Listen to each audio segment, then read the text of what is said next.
Hey my felt foodies, it's me, Lindsay with House of Zig, and I've got another great tutorial for you today. PB&J, the classic besties. This is a set that is over 3 years old. You can see it's been well loved, but it is still going strong. And this is the new set we'll be making today.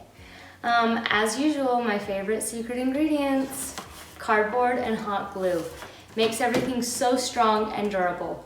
So if you're ready, get your felt, get your tools, and let's get going. Okay, so for today you'll need your cardboard, of course, and a ruler. I'm also using a couple different Sharpies and a pen. This is the set we'll be making. It has jam, peanut butter, and 2 slices of bread. So you'll need either purple or red for your jam, white for the bread, and brown for the peanut butter and for the crust. I always use my silicone mat to protect my table and my cutter. First, we will make a template for our bread slices out of cardboard. Each slice will use 2 pieces of cardboard, and that's what gives us the thickness and the strength. So I make roughly a 3 by 3 inch square.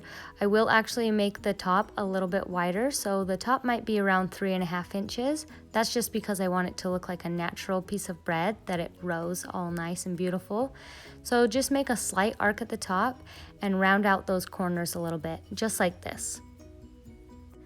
Next, just cut that out and take a minute to make sure everything is symmetrical and looking nice, because you will be using this as your guide for your other pieces of bread. Now just go ahead and trace those out. We'll be needing 4 pieces of cardboard because, like I said before, each slice of bread has 2 pieces of cardboard inside of it. Go ahead and match those up and trim off any excess so that it's nice and clean when they're stuck together. Next, we just need to put some glue in there.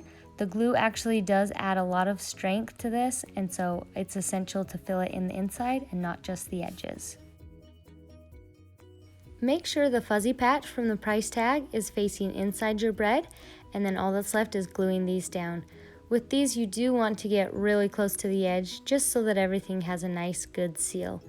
I put tons of glue on this, and I try and keep it a nice even squeeze so there's no big glue patches, and I do make it pretty close and symmetrical, as close as I can.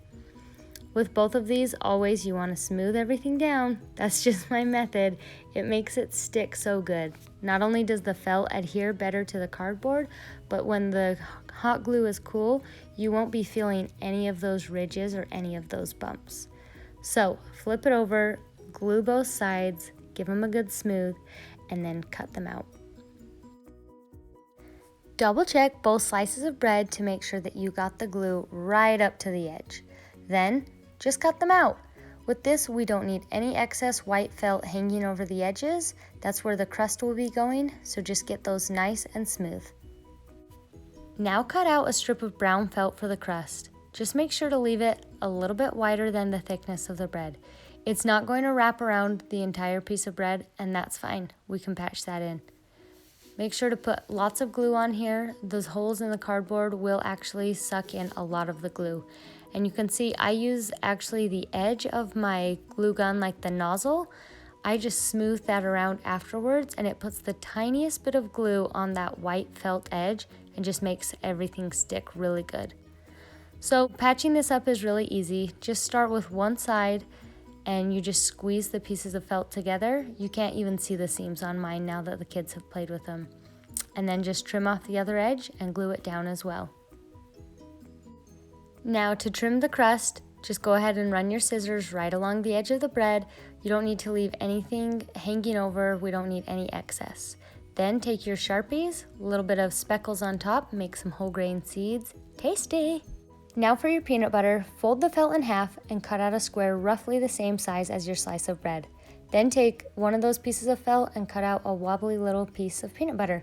Measure it on your bread to make sure that it looks good and it's how you want it. Then just glue it to the other one.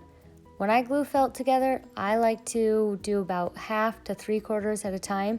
That's just so that I'm not trying to handle a floppy piece of felt that's covered in hot glue. Too many burns. Ugh. When that one's cool, just try and get as close to the edge as you can on the other one and fill it in as best you can. Push it down and smooth it all out so that it's nice and clean. Do the same thing for the jelly. I just used my peanut butter as a template, and I like to make my peanut butter and my jelly different shapes and sizes. So this jelly has a lot more indentations. It's a little bit bigger, just so that when it's on the bread, you'll actually be able to see both of them. So same thing, glue that one down halfway, let it cool, then glue the other half. Nice and easy. Okay, now you just need to cut out the peanut butter, follow right along the edge, and do the same thing for the jelly. And that's it, we're done. The bread is super strong with those 2 pieces of cardboard, but the PB&J are nice and flexible, and your kids will not be able to destroy those. Well, I hope you guys have enjoyed this tutorial. If you have, go ahead and give me a thumbs up and subscribe if you want to. I'll be making more videos soon. Until next time, bye!